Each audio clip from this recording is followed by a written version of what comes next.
Pronti? Allora ragazzi, benvenuti a tutti alla Battle a Castello Game of Skate. Oggi siamo all'Only Skate Park di Utah. Gli sfidanti sono Torello e Corellas alla mia sinistra. Ogni trick proposto deve essere ripetuto dallo sfidante, che per ogni sbaglio prende una lettera. L'ultima lettera ha 2 tentativi.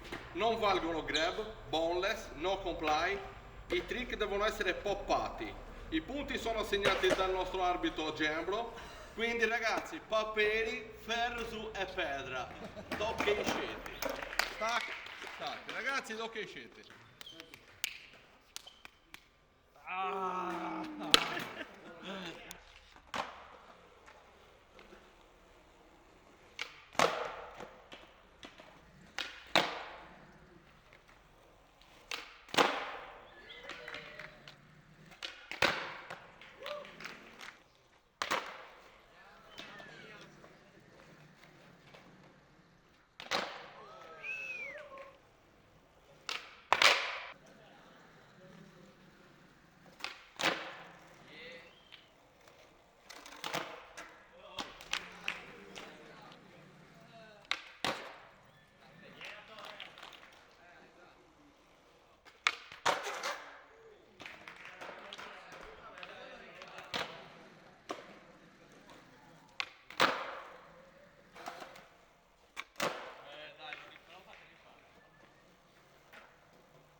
Ragazzi, il vincitore della prima sfida, Torello.